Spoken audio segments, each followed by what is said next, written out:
കുട്ടികൾക്കായുള്ള ചെറുനീതി കഥകൾക്ക് സോണിക് ഒക്ടേവിറ്റ്സ് മലയാളം കിഡ്സ് ചാനൽ സബ്സ്ക്രൈബ് ചെയ്യൂ. പുതിയ പുതിയ വീഡിയോകൾക്ക് ബെൽ ഐക്കോൺ ക്ലിക്ക് ചെയ്യൂ.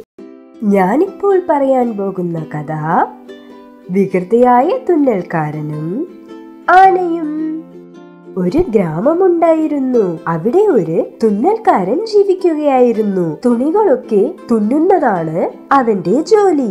ഒരു പ്രാവശ്യം എന്തായെന്നറിയോ? ഒരു ആന ആ ഗ്രാമത്തിന്റെ വഴിയിൽ കൂടി നടന്നു വന്നു. അത് അടുത്തുള്ള നദിക്കരയിലേക്ക് വെള്ളം കുടിക്കാൻ പോവുകയായിരുന്നു. അത് അങ്ങനെ നടന്നു പോയിക്കൊണ്ടിരിക്കുമ്പോൾ ചില ആളുകൾ അതിന് പഴങ്ങൾ കൊടുത്തു. ചില ആളുകൾ പക്ഷെ ഈ തുന്നൽക്കാരനാണെങ്കിൽ നല്ല ജോളിയായ ആളാണ്. ഇയാൾ എന്ത് ചെയ്തെന്നറിയോ? ആ ആന അയാളെ നോക്കി തന്റെ തുമ്പിക്കൈ നീട്ടിയപ്പോൾ അയാൾ അവന്റെ കയ്യിലുണ്ടായിരുന്ന സൂചി വെച്ച് തുമ്പിക്കൈയിലേക്ക് കുത്തി. ഓ, വേദനിക്കുന്നു, എനിക്ക് വേദനിക്കുന്നു. പിന്നെ അത് നദിക്ക് പോയി തന്റെ തുമ്പിക്കൈ നിറയെ വെള്ളമെടുത്തു. പിന്നെ അത് മെല്ലെ ആടി ആടി ആടി ആടി ആ ഗ്രാമത്തിലേക്ക് തന്നെ വന്നു.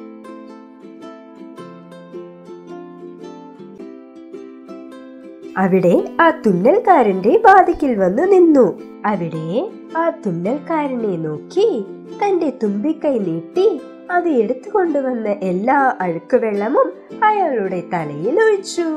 ഹഹാ, ഇതുപോലെ ആ ആന ആ വികൃതിയായ തുന്നൽക്കാരനെ നല്ല പാഠം പഠിപ്പിച്ചു. കുട്ടികളെ, നമ്മൾ കളിക്ക് വേണ്ടി കൂടി ആരെയും ഉപദ്രവിക്കരുത്. അങ്ങനെ ചെയ്യുമ്പോൾ അത് നമുക്കെതിരെ തന്നെ തിരിയാൻ സാധ്യതയുണ്ട്. അത് നമുക്ക് തന്നെ കഷ്ടമായി മാറും.